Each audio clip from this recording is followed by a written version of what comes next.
మన పూర్ణిమలో కళ్యాణం కమనీయం సేల్స్ ప్రతి 15,000 రూపాయల కొనుగోలుపై కంచి కాటన్ శారీ ఉచితం.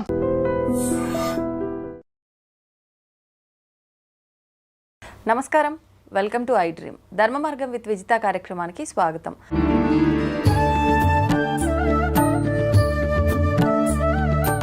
నమస్కారం గురుగారు. నమస్కారం మా విజిత. గురుగారు, కనకదార స్తోత్రం ఈ మధ్య కాలంలో ప్రతి ఒక్కరు కూడా అంటే ఏం చేసినా కూడా మాకు ఫలితం లేదు అని పూజలు ఇలాంటి పక్కన పెట్టి స్తోత్ర పారాయణల వైపు ఎక్కువగా మొగ్గు చూపుతున్నారు. అలా చూసుకుంటే కనకదార స్తోత్రము అనగానే కనకదార అంటే మనకు బంగారం వర్షం, ధనమే వర్షంలో కురుస్తుంది అని చెప్పి ఇది ఒక నమ్మకం అయిపోయింది. అంటే అలా కురుస్తుంది అని చెప్పలేం, కానీ అసలు ఏంటి మనం అర్థం చేసుకునేది కరెక్టేనా? ఈ కనకదార స్తోత్రం యొక్క వైశిష్ట్యం ఏంటి? అది చేయటం వల్ల మనకెటువంటి ఫలితం ఉంటుందో తెలియజేయండి. కనకధారాస్తవము అనేటటువంటిది జగద్గురు అయినటువంటి ఆదిశంకరాచార్యులు వారు ఆయన లక్ష్మీ అమ్మవారిని ఉద్దేశించి చేసిన స్తోత్రం. అయితే భక్తులు మనందరము నమోస్తు విష్ణువల్లభాయై, నమోస్తు కృష్ణవల్లభాయై అని ఉంటాయి మంత్రాలు, చాలా బాగుంటాయి అవి. అయితే జగద్గురు ఆదిశంకరాచార్యులు వారు చిన్నప్పుడు కాలడి అని కేరళలో ఒక గ్రామంలో పుట్టారు. పుట్టిన తర్వాత ఆయన వాళ్ళ అమ్మని సన్యాసంకి దీక్ష ఎలాగో ఒప్పించుకొని తర్వాత ఫస్ట్ మధ్యాహ్నం 12 గంటలు అయ్యేసరికి భిక్షకు వెళతారు. ప్రతిరోజు భిక్ష ఒక్కసారి అడగాలి సన్యాసి అనేవాడు. ఇవ్వకపోతే, భిక్ష వేయకపోతే ఇంకా ఆ రోజు పసుతో ఉండాలి వాళ్ళు. రోజులో ఒక్కసారి అడగాల, ఒక్కరినే అడగాల ఫస్ట్ టైం. వాళ్ళు ఇవ్వకపోతే ఇంకా భిక్ష కడుపుతో ఉండిపోవాలి. ఇది సన్యాస దీక్ష. ఆ తర్వాత ఆ రోజు సాయంత్రం మళ్ళీ ఆ ఊర్లో ఉండకూడదు, నెక్స్ట్ ఊరు వెళ్ళిపోరు. మరి ఇప్పుడున్న స్వామీజీలు అందరూ ఎలా ఉంటున్నారు? సన్యాస దీక్షలో ఉండట్లేదు. అప్పుడు ఆ గర్భదరిద్రురాలైనటువంటి ఆమెని సెలెక్ట్ చేసుకుంటాడు ఆయన. ఆయన మామూలు సన్యాసి కదా, ఆమెను ఉద్ధరించాలి కదా. జగద్గురు ఆదిశంకరాచార్యులు వారు ఎవరు? సాక్షాత్తు శివస్వరూపం. అందువలన ఆ పరమేశ్వరుడే పుట్టాడు కాబట్టి వీళ్ళను ఉద్ధరించాలి అని చెప్పి వాళ్ళ ఇంటికి వాళ్ళకు విముక్తి పొందించడం కోసం అంతే. మరి అందువల్ల నృసింహ సరస్వతి దత్తాత్రేయ స్వాముల వారు కూడా గొప్ప వాళ్ళ ఇళ్ళకి వెళ్ళడు. అలాగే శ్రీకృష్ణ పరమాత్మ కూడా కుచేరుడి ఇంటికి వెళ్తాడు. దుర్యోధనుడు ఏమంటాడు? నేను ఇన్ని పిండి వంటలు, ఇన్ని డైమండ్స్ ఇవన్నీ తెస్తే నావి తీసుకోకుండా దరిద్రుడు మురుగుపోయిన అటుకులు ఇస్తుంటే వాడి దగ్గరికి వెళ్ళాడు అంటాడు దుర్యోధనుడు. అలాగే ఇక్కడ ఉన్న భక్తులు కూడా అలాగే అనుకుంటారు. అప్పుడు ఆ తల్లి ఏం చేస్తుందంటే ఆమెకు ఒకే ఒక ఉసిరికాయని శివుడికి నైవేద్యంగా పెట్టుకుంది. ఆ రోజు ఆమెకి తిండి లేదు. ఆ రోజు మధ్యాహ్నం ఆమె తినాలది. అయితే బాల సన్యాసి వచ్చాడు. మరి పాపం అతను ఉన్న పసుతో మాడిపోతాడని త్యాగం చేసి ఆ యొక్క ఉసిరికాయని ఆయన జోలులో వేస్తుంది. ఆదిశంకరులు ఒక్క క్షణం ఏమిటి పేదరికం అని ఇలా ఒక్కసారి దివ్య దృష్టితో చూస్తాడు. ఆమె కర్మలు కనబడ్డాయి ఆయనకి. అప్పుడు అంటే ఎంత దరిద్రంతో అనుభవిస్తుంది. అందువలన లక్ష్మీదేవిని ఆదేశిస్తాడు. He doesn't request. భో లక్ష్మీ భో అని అంటాడు. అంటే అమ్మా లక్ష్మి రా, ఇవ్వు, కమాన్ గివ్ అంటాడు. ఎందువలన? ఐశ్వర్యం ఈశ్వరాదిత్యేత్. డబ్బులు ఎప్పుడు ఈశ్వరుడి చేతిలోనే ఉంటాయి. ఐశ్వర్యం. లక్ష్మీదేవి క్యాషియర్ మాత్రమే. శివుడు ఆదిశంకరుడు బ్యాంక్ మేనేజర్ సైన్ చేసి ఇమ్మంటేనే క్యాషియర్ ఇవ్వాల, మామూలుగా క్యాషియర్ ఇవ్వకూడదు. వీళ్ళిద్దరూ ఓకే అయినా కూడా క్యాషియర్ ఏం చేస్తాడు? అప్పుడు మేనేజర్ చెప్పినప్పటికీ ఆయన అకౌంట్స్ చూస్తాడు, బ్యాంకులో బ్యాలెన్స్ ఉందా అని. బ్యాలెన్స్ లేకపోతే మనకివ్వడు. అలాగే ఈమె బ్యాలెన్స్ని చెక్ చేసింది లక్ష్మీదేవి. ఆమెకి లేదు, పుణ్యం లేదు. పుణ్యం లేకపోతే నాయనా శంకర, ఆమెకి ఇవ్వడానికి కుదరదు నాయన, ఆమె పుణ్యం చేసుకోలేదు అని అంటుంది. అమ్మా లక్ష్మి, నువ్వెవరివి? కర్మల్ని తొలగించే తల్లివి అని చెప్పి నేను I am recommending under the special discretion power of Jagadguru Adi Shankaracharya her bad karmas are dismissed అని ఒక్క పదం అంటాడు. అనగానే అంటే విశేషమైనటువంటి అధికారాలు గురువుకు ఉంటాయి. ఆ గురువు యొక్క ఆదేశంతో మొత్తం ఆమె కర్మలన్నీ వ్యానిష్ అయిపోయినాయి, మాయమైపోగానే అప్పుడు మహాలక్ష్మి ఎస్ నాయన, నౌ షీ డిజర్వ్స్, నేను ఇస్తాను అని చెప్పేసి ఈ యొక్క బంగారు ఉసిరికాయలు కురిపించేసింది. ఇది నగ్న సత్యం అని చెప్పడానికి షిరిడి సాయినాథుడు ఏ విధంగా అయితే లక్ష్మీబాయికి 9 నాణాలు ఇచ్చాడో, రూపాయి బిళ్ళలు, నవవిధ భక్తులకి ప్రతిరూపాలుగా, అలాగే 9 బంగారపు ఉసిరికాయలు ఇప్పటికీ కూడా ఉన్నాయి. ఎక్కడ? కాలడి ఆదిశంకర ఆశ్రమంలో ఉన్నాయి. కాబట్టి ఆ అమ్మ వాళ్ళ వంశీకులు ఇంకా ఉన్నారు, ఆ అమ్మాయి వంశీకులు. కాబట్టి ఇది చరిత్ర, not an epic, not a cock and bull story. ఇది ఫస్ట్ పాయింట్. సెకండ్ పాయింట్ ఏంటంటే ఇక్కడ మనం నేర్చుకోవాల్సింది ఈ సంఘటన ద్వారా గురువు అనేటటువంటి వాడు కర్మల్ని తొలగించే శక్తి ఉంటుంది. ఇప్పుడు అందరూ పూజలు హోమాలు చేస్తున్నారు రెమెడీస్ కోసం, వాళ్ళకి దేవత వచ్చి ఇవ్వడు. దేవత హీ డజంట్ ఇంటర్ఫియర్. దేవుడు ఎప్పుడు ఇంటర్ఫియర్ అవ్వడు. నేను కృష్ణుడు చెప్పాడు, నాకు ఎవరి మీద ద్వేషం లేదు, ఎవరి మీద నాకు కోపం లేదు, నేను పక్షపాతిని నిష్పక్షపాతంగా ఉంటానన్నాడు. But who then interferes? గురువు ఇంటర్ఫియర్ అవుతాడు. ఆ గురువే ఆదిశంకరుడు, ఆ గురువే శ్రీకృష్ణుడు, ఆ గురువే దత్తాత్రేయ స్వాముల వారు. అందువలన ఆ యజ్ఞం చేసినటువంటి ఫలితాన్ని గురువు తీసుకొచ్చి ఫలితాన్ని ఇస్తాడు. అందుకే గురువు ద్వారా మంత్రోపదేశం చేసుకోమని అంటారు, అది అర్థం అందులో. కాబట్టి ఆ అమ్మాయికి జగద్గురువు అయినటువంటి ఆదిశంకరాచార్యులు కర్మాన్ని తొలగిస్తాడు. అందువల్లనే మనందరం కూడా ఎప్పుడు శంకరా పాహిమాం శారదా రక్షమాం అని అడిగినప్పుడు, ఈ కనకదారాస్తవాన్ని చదివినప్పుడు ఉసిరికాయలు గ్యారంటీగా కురుస్తాయమ్మా. నేను ప్రాక్టికల్గా చెప్తున్నాను. నేను చాలామందిని చూశాను. ఒక ఆవిడ 3 సంవత్సరాలు, నేను మా అమ్మగారు అత్యంత పేదరికంలో ఉన్నప్పుడు మేము చదివితే మాకు ఎక్కడి నుంచి వచ్చినాయో డబ్బులు వచ్చినాయి సార్ మాయలాగా. అంటే నిజమమ్మా, అది అమ్మవారు ఇచ్చిందే అన్న. ఎవరి విషయంలో జరిగింది? ఒక ఆమె విషయంలో ఆమె వాళ్ళ అమ్మగారు నమ్మకంతో కనకదారాస్తవం 3 years కంటిన్యూస్గా చేస్తే 3 yearsలో కూడా వాళ్ళకి కావలసినంత డబ్బు వచ్చిందంట. అలా ఎన్నో ఎగ్జాంపుల్స్ ఉన్నాయి. కొబ్బరి బొండంలోకి ఎలాగైతే నీళ్లు లోపలికి వచ్చేస్తాయో ఆ విధంగా ఐశ్వర్యం వచ్చేటప్పుడు వస్తుంది. ఐశ్వర్యం పోయేటప్పుడు ఎలాగైతే ఒక వెలగ పండు ఉంటుంది, ఆ వెలగ పండుని ఏనుగు రెట్ట వేసినప్పుడు మింగుతుంది తొండంతో. రెట్ట వేసినప్పుడు వచ్చి క్రింద పడిపోయినప్పుడు రెట్టలో ఆ వెలగ పండును మనం తీసి ఇలా పగలగొడితే అందులో గుంజు మాయమవుతుంది. డిప్పలాగే ఉంటుంది. మళ్ళీ కరిమింగిన వెలగ పండు అంటాం, అందుకనే దరిద్ర దేవతను పోల్చేటప్పుడు. కాబట్టి ఈ గురువు అనేటటువంటి వాడు కర్మను తొలగిస్తాడు. కాబట్టి ఖచ్చితంగా అందరూ నమ్మకంతో ఈ కనకదారాస్తవాన్ని చేసుకోవాలి. ఇది మూఢనమ్మకం కాదు. ఎందువలనంటే రేషనలిస్టిక్గా, తర్వాత లాజికల్ కన్సిస్టెన్సీతో, సైంటిఫిక్ అవుట్లుక్తో చెప్పుతున్నటువంటిది. ఇది అమ్మవారు క్రియాశక్తి, పని చేయమంటుంది. పని చేసినప్పుడు నేను నీకు డబల్ చేస్తాను అని జగద్గురు ఆదిశంకరాచార్యులు వారు అదే చెప్తారు. పురుష ప్రయత్నము దైవానుగ్రహం 2 ఉండాలి. ఒక ఎద్దుల బండికి 2 చక్రాలు. పురుష ప్రయత్నం నువ్వు చేసినా దైవానుగ్రహం లేకపోయినా నీకు రాదు. దైవానుగ్రహం ఉండి నువ్వు పురుష ప్రయత్నం చేసుకోకుండా దుప్పటి కప్పుకొని ఇంట్లో పడుకున్నా నీకు రాదు. 2 ఉన్నప్పుడు మాత్రమే వస్తుంది. ఆ 2 ఉన్నటువంటి శక్తినిచ్చేటటువంటి ఆ క్రియాశక్తే కనకధారాస్తవం. అందువలన చాలామంది చేశామండి మాకు రాలేదండి ఫలితాలు అంటే మనలో లోపమే తప్ప అమ్మవారిలో లోపం కాదు, ఆ స్తోత్రంలో లోపం కాదు, దాన్ని రాసినటువంటి జగద్గురువైనటువంటి ఆదిశంకరాచార్యుల లోపం కాదు. ఎలా చేయాలండి ఇంతకీ స్తోత్ర పారాయణం? శుభ్రంగా స్నానం చేయడం, శుభ్ర వస్త్రాలు ధరించుకోవడం, ప్రత్యేక నియమాలు ఏమీ లేవు. చక్కగా అమ్మవారిని అమ్మా జగజ్జనని నేను ఒక 41 రోజు నేను చేసుకుంటున్నాను అని చెప్పుకొని ఎవరికి వాళ్ళే ఆదిశంకరులకి నమస్కారం చేసుకొని ఆ స్తోత్రాన్ని మనకు అందించిన మహానుభావుడు ఆయన చేసుకొని కుంకుమతో అమ్మవారికి చాలా బాగా చక్కగా ఉంటుందన్నమాట ఆ స్తోత్రం. అందువలన చక్కగా కుంకుమ వేసుకొని ఒక పండుని నైవేద్యంగా పెట్టచ్చు. రోజు పిండి వంటల దానం ఇచ్చేయాలని ఏం లేదు, బెల్లమో ఏదో ఒకటి, తర్వాత హారతి ఇచ్చేస్తాం. మంగళం మామూలు పూజ చేస్తున్నట్టే దీపములో ఉంటుంది లక్ష్మీదేవి, కాబట్టి దీపారాధన చేసేస్తే సరిపోతుంది. గురుగారు, సాధారణంగా మనం నిద్ర లేచిన తర్వాత ఖచ్చితంగా మనకి ఇష్టమైన వాళ్ళ మొహము, మన అరిచేతులు మనం చూసుకోవడము, ఇష్టదైవాన్ని చూసుకోవడము ఇలా చేస్తూ ఉంటాం. కానీ అసలు నిజంగా నిద్ర లేవగానే మనం చూడాల్సిన వస్తువులు కానీ మనుషులు కానీ ఏంటి, లేదంటే నిజంగా దేవుడి మొహమే చూడాలంటే దేవుడి చిత్రపటమే చూడాలా? కొన్ని అంటే కొంతమంది అంటూ ఉంటారు, నేను లేవగానే ఇవాళ వీళ్ళ మొహం చూశాను, నాకు అంత దరిద్రం పట్టుకుంది, ఇవాళ ఈ రకంగా ఇబ్బంది పడాల్సి వచ్చింది, పలానా మాట పడాల్సి వచ్చింది, ఇలా చెప్తూ ఉంటారు. అంటే నిజంగా ఈ రోజు మన టైం ఎలా నడుస్తుంది అనేది మనం చూసే ఆ పొద్దున్న ఏది చూస్తున్నామో అది డిసైడ్ చేస్తుందా? అసలు ఏంటి దాని గురించి వివరించండి. డెఫినెట్గా డిసైడ్ చేస్తుంది. ఒక టీచర్ పాఠం చెప్పేటప్పుడు వెళ్తే పెళ్ళం తన్నింది అనుకోండి, తిట్టింది అనుకోండి, మూడు పాడైపోయి వాడు చెప్పే లెక్క మేము మేషార్లం కాబట్టి నాకు తెలుసు కాబట్టి మూడు పాడైపోయి ఏదో చెప్పేసి వచ్చేస్తాం ఎంత హ్యాపీగా. అందుకనే ఒక హీరోయిన్ వీళ్ళు కళారంగంలో ఉన్నటువంటి వాళ్ళు కనుక సరిగ్గా యాక్ట్ చేయకపోతే కోపపడరు డైరెక్టర్లు, తిట్టరు. ఎందుకని?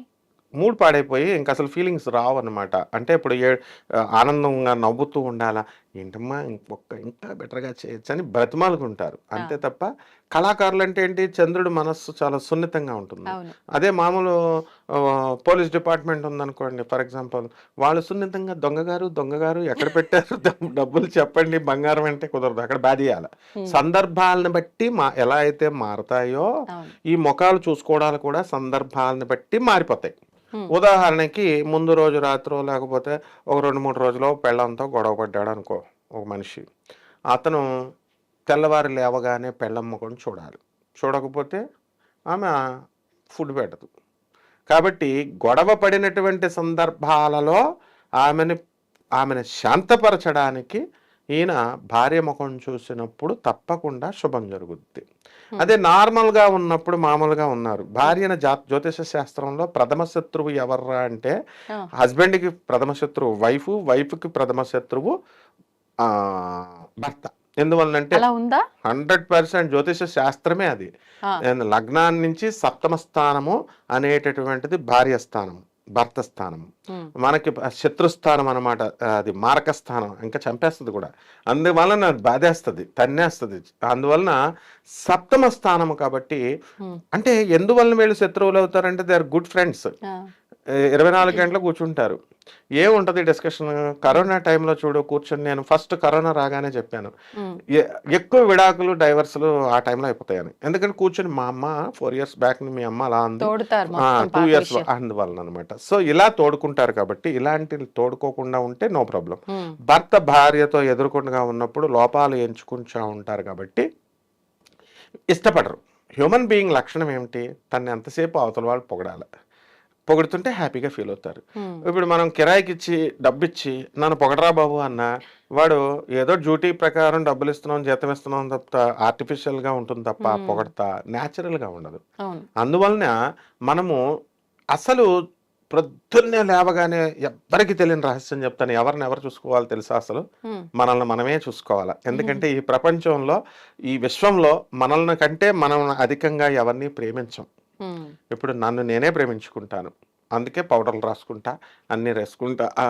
అలాగే నిన్ను నువ్వే ప్రేమించుకుంటావు, ఎవరిని వాళ్ళు. తర్వాత సెకండ్ పర్సన్కి ఇస్తాం. ఎందువలన అంటే అందువలన మన ఆత్మను మనం చూసుకోవాలి. మనం ఆత్మావలోకనం చేసుకోవాలంటే మనం మనము అంటే మనం ఫిజికల్ బాడీ అండ్ లోపలున్న ఆత్మ. మనం ఫిజికల్ బాడీ అని పెద్దవాళ్ళు ఎందుకు చెప్పరు, I'm not this physical body అని అంటాం. ఎందువలన అంటే ఫిజికల్ బాడీ అని అనుకొని మనం భ్రమలో దీనికే తిండి పెడుతున్నాం, పోషిస్తున్నాం, ఆత్మను వదిలేస్తున్నాం. ఆత్మ కూడా ఒక పార్ట్, మైండ్ కూడా ఒక పార్ట్, బాడీ కూడా ఒక పార్ట్. ఈ మూడు కలిస్తేనే నేను అనే విషయం గుర్తుపెట్టుకోవాలి. కాబట్టి ఆ ఆత్మ ఎవరు, దైవస్వరూపం, దైవం. అందువలన మనము అద్దములో వెళ్ళి మన ముఖాన్ని మనం చూసుకోవాలి ఫస్ట్ లేవగానే. ఇకపోతే అరిచేతులు మనం ఎందుకు చూస్తామంటే ఇది మన చేతుల్లో ఒక భాగం, ఇది కరాగ్రే. మొత్తం శాస్త్రం ఏం చెప్తోంది, చేతి యొక్క ఇప్పుడు మేడి చెట్టును చూసినప్పుడు రావి చెట్టును వర్ణించినప్పుడు మూలమేమో బ్రహ్మదేవుడు, మధ్య విష్ణువు, ఈ పైన ఉన్నటువంటి ఆకులు కొమ్మలు ఇవన్నీ శివుడు అని ఎలాగైతే చెప్తున్నాయో, అలాగే ఈ చేతిని కరాగ్రం అంతా కూడా మధ్యలో మహాలక్ష్మి తల్లి ఉంటుంది, క్రింద సరస్వతి, పైన పార్వతి ఉంటుంది. అక్కడేమో మగదేవుడిని చెప్పావు, ఇక్కడ ఆడదేవుడిని చెప్పావు. కాబట్టి మహాలక్ష్మిని చూసినట్టు అరచేతిని చూస్తే అన్నారు. అద్దం మహాలక్ష్మి, అందువల్లనే మనం ఎదుర్కొండగా అద్దం పెట్టుకుంటాం. రాధాకృష్ణుల బొమ్మ కంపల్సరీ ఉండాలి, చూడాలా లేచిన తర్వాత కంపల్సరీ చూడాల్సిందే రాధాకృష్ణుల్ని లేదా శివపార్వతుల్ని. ఎందువలన అన్యోన్య దాంపత్యం చేసినటువంటి వాళ్ళు. రాధాకృష్ణులు మరి దాంపత్యం చేయలేదండి, వీళ్ళకి పెళ్లి కాలేదండి అని చాలా డౌట్ ఉంటుంది. నో, వాళ్ళకి పెళ్లి అయింది, బ్రహ్మదేవుడే చేశాడు. వాళ్ళకి గోలోకంలో ఉంటారు. ఒక శాపం కోసం అని చెప్పి, సుధాముడిచ్చినటువంటి శాపకం కోసం అని చెప్పి 100 years ఆమె మర్చిపోయి, రాధమ్మ మర్చిపోయి భూలోకంలో వచ్చింది. కానీ కృష్ణుడు ఫాలోఅప్ చేసుకుంటూ వచ్చాడు. రాధాదేవి మర్చిపోతున్నా ఎప్పుడు వదలకుండా విడవకుండా ఒక రొమాంటిక్ పర్సన్గా కృష్ణుడు ఎప్పుడు కూడా రాధమ్మ వెనకాలే పడ్డాడనమాట. కాబట్టి 100 years స్పాన్ అయిపోయిన తర్వాత మళ్ళీ గోలోకం వెళ్ళిపోయారు వాళ్ళు దంపతులు ఎప్పటికీ కూడా. సో ఇక్కడ రాధాకృష్ణుల్ని ఎందుకు చూడాలండి అని మీరు నన్ను అడగొచ్చు. ప్రేమకు దేవత ఆమె, అలాగే కృష్ణుడు కూడా ప్రేమ దేవత. లవ్ సింబల్ అనమాట. కాబట్టి మనం భార్యాభర్తలు అన్యోన్యంగా ఉండాలంటే ఆ ప్రేమ దేవతలు ఉండాలి. అలాగే రతి మన్మధులు, కానీ మనకు అంత ప్రాచారంలో లేరు కాబట్టి రతి మన్మధుల ఫోటో దొరకదు కాబట్టి మన్మధుడికి రూపమే లేదు, వాళ్ళ భార్య మాత్రమే కనబడతాడు ఆయన శరీరం, మనకు కనబడ్డు. కాబట్టి అది మనం డిస్కార్డ్ చేసేస్తాం. ఆయన ఎవరో కదా, మన్మధుడు కృష్ణుడు కొడుకే.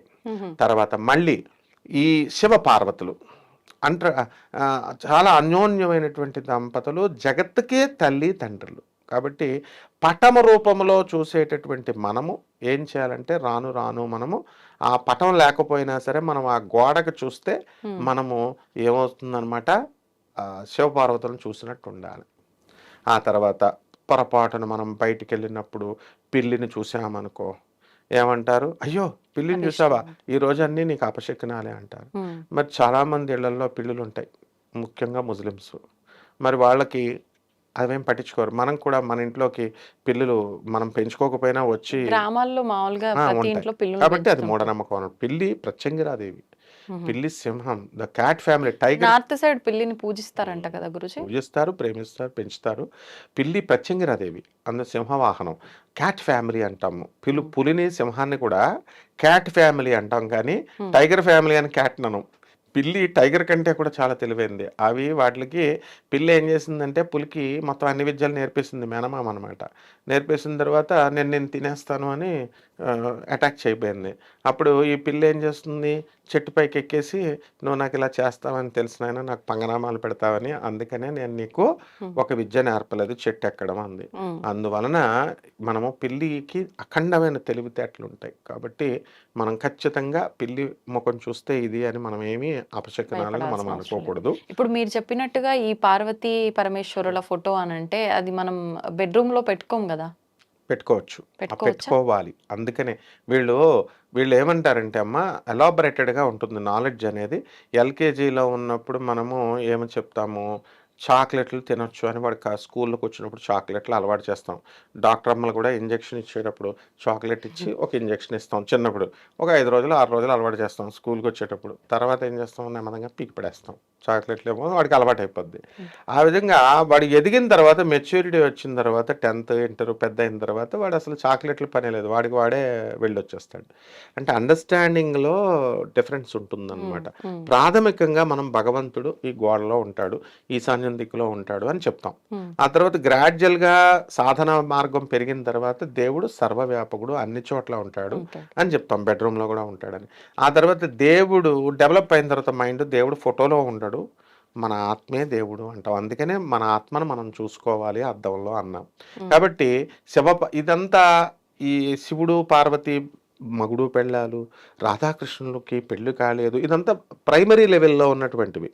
హయ్యర్ లెవెల్స్కి వెళ్ళినప్పుడు వాళ్ళంతా కూడా ఎంటిటీ ఒకటి, ఓమ్నిసెంట్. గాడ్ ఈజ్ ఓమ్నిసెంట్, ఓమ్నిపొటెంట్, ఓమ్నిప్రెజెంట్, ఒక్కడే ఉంటాడు. గాడ్ ఈజ్ ఆల్ పర్వేడింగ్, సర్వవ్యాపకుడు. గాడ్ ఈజ్ ఆల్ పవర్ఫుల్, అత్యంత శక్తివంతుడు అని చెప్తాం. అలా ఆ స్టేజెస్ని బట్టి వెళుతుంది. కాబట్టి మామూలు జనానికి పెట్టుకోకూడదు అనుకుంటారు. అలాంటి వాళ్ళ అభ్యంతరం ఉంటే పెట్టుకోవద్దు, కానీ మామూలుగా పెట్టుకోవచ్చు అనమాట. సో ఈ రకంగా మనము దర్పగడ్డిని కూడా మనం ఉదయమే చూడొచ్చు. దర్పగడ్డి చాలా పవిత్రమైనదనమాట వినాయకుడికి. అలాగే వినాయకుడి బొమ్మ మనం మామూలుగా ఇప్పుడు రాధాకృష్ణుల బొమ్మలు అవన్నీ బెడ్రూమ్లో పక్కన అల్మిరాల్లో మనం పెడతాం కాబట్టి ఎక్కడైనా బయటికి రాగానే. సో భార్య ముఖము, పిల్లల ముఖాలు, కుటుంబ సభ్యుల ముఖాలు ఇవన్నీ కూడా చూడొచ్చు. అయితే మనము అది అటాచ్మెంట్గా అయిపోతుంది కాబట్టి పిల్లల ముఖాలు, చాలామంది వాళ్ళ పిల్లల ముఖాలే చూస్తారు. ఆ తర్వాతే బయటికి వెళ్ళిన తర్వాత. అందువల్ల ఎవరికి బయటకు వెళ్ళిన తర్వాత చూడకూడదంటే ఒక గబ్బిడము, ఒక గుడ్లగూప, అవి ఎలాగో రావు, అవి ఎప్పుడు రేర్గా కనబడతాయి. ఒక కాకి, ఇలాంటివి రేర్గా ఉంటాయి అన్నమాట. కాబట్టి ఈ రకంగా మనం ఆవు కనబడింది అనుకోండి, ఆవు వెనక భాగం కనబడితే ఆ రోజు మన దశ తిరిగినట్టే. ఒక శవము కనబడింది అనుకోండి, ఆ శవ దర్శనం కూడా చాలా మంచిదన్నమాట. ఆ తర్వాత ఆ పాలు తీసుకొస్తున్నారనుకోండి, పాలు. కానీ ఇవన్నీ ఏదైనా పని మీద బయటికి వెళ్ళేటప్పుడు కదా గురుజీ? లేవగానే తలుపు తీసినప్పుడు ఎప్పుడైనా పాల బిల్లోడు, పాలువాడు వస్తాడు. సరే, ఫస్ట్ దర్శనమే పాలైతే సంతోషం, పాలవాడి ముఖానికంటే పాలు ముందు చూస్తే. ఆ విధంగా మరి ఈ యొక్క ఇది ఉందన్నమాట. చింపురు జుట్టు ఉన్నటువంటి వాళ్ళ ముఖం చూసామనుకో, పని మనిషి వస్తుంది చింపురు జుట్టు, మరి ఆమె జ్యేష్ఠాదేవిని చూసినట్లు లెక్క. అందువలన ఈ మధ్య కాలంలో కూడా బ్రహ్మముహూర్తంలో లేవమన్నారు అందరినీ. మొత్తం పనిచేసే వాళ్ళు కూడా బ్రహ్మముహూర్తంలో వెళ్ళి ట్రిమ్గా తయారయ్యే వెళ్తున్నారనమాట. కాబట్టి మనం ఎప్పుడు చేసినా ఏది చేసినా లక్ష్మీప్రదంగా ఉండాలి అని చెప్పడం అర్థం. అంటే జ్యేష్ఠాదేవి లక్షణాలు అవన్నీ తీసిపడేసి లక్ష్మీదేవి లక్షణాలు ఉన్న వాళ్ళు కనబడితే లక్ష్మీప్రదంగా ఉంటుందని. విధవ స్త్రీని ఏం చేశారు, ఇందులో పెట్టారు, ఇది జ్యేష్ఠాదేవి లక్షణాల్లో పెట్టారు. అందుకని విధవ స్త్రీ ముఖం చూస్తే పాపం అని ఇలా వాళ్ళు మనం మూఢనమ్మకాలు పెట్టుకున్నాం. కానీ వాస్తవానికి అందులో ఉన్న జీవుడి యొక్క ఆత్మను చూడాలి. ప్రతి జీవిని చూడకూడదు మనం. ఇప్పుడు ఆ లోపల ఉన్నటువంటి ఆత్మస్వరూపాన్ని, కృష్ణుడు ద్వారకలో వెళ్తుంటే కుబ్జ అంద వికారంగా ఉంటుందన్నమాట, అష్టవక్రలాగా ఉంటుంది. సుందరి అని పిలుస్తాడు. అప్పుడు కుబ్జ ఏమంటది, ఏంటి స్వామి నువ్వు కూడా చిన్నపిల్లాడు కృష్ణుడు అప్పుడు, ఏంటి స్వామి నువ్వు అందరిలాగా నన్ను అందంగా ఉన్నావు అని ఏడిపిస్తున్నారు, నువ్వు కూడా నన్ను ఏడిపిస్తున్నావు అంటే, లేదమ్మా నేను నీ శరీరాన్ని చూడలేదు, నీ ఆత్మను చూస్తున్నాను.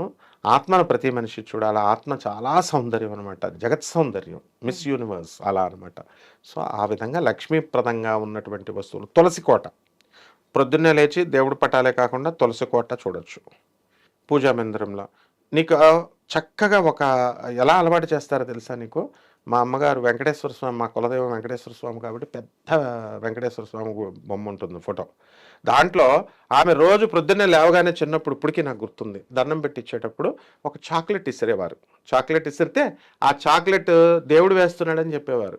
నేను 5th క్లాస్ వరకు నమ్మేశా దేవుడు వేస్తున్నాడని. ఒక రోజు వేసేటప్పుడు ఇలాగ ఆమె నుంచి పైనుంచి వేస్తుంటే అది కనబడి అప్పటి నుంచి నమ్మడం మానేసా. అంటే అలా అలవాటు చేస్తారు పెద్దవాళ్ళు. అంటే మెయిన్గా ఇవన్నీ కష్టాలు అక్కర్లేదు, దేవుడు బొమ్మ చూస్తే సరిపోతుంది అనమాట. ధన్యవాదాలు Guruji. ధన్యవాదాలమ్మా. And for more videos, Please subscribe to iDream. Please subscribe to iDream. Please subscribe iDream. And please subscribe to iDream. For more videos, subscribe to iDream. please like, share, and subscribe to the channel. Congratulations, iDream. Subscribe to iDream. Subscribe to iDream. So subscribe to iDream Media. iDream ki iDream team andarki huge congratulations. Please subscribe iDream Media. Please subscribe to iDream. Subscribe iDream. Please subscribe to iDream. iDream అంటే నా కళల ఛానల్ను subscribe చేసుకున్నారు, నోరు తిరుగుతలేదు, మీరైతే గంట గుర్తు కొట్టండి. For more such videos, please subscribe to iDream. Subscribe to iDream. Please subscribe to iDream. Please subscribe iDream Media. Please do subscribe to iDream. Please subscribe to iDream Media. For best entertainment and information, please subscribe iDream. And don't forget to subscribe to iDream.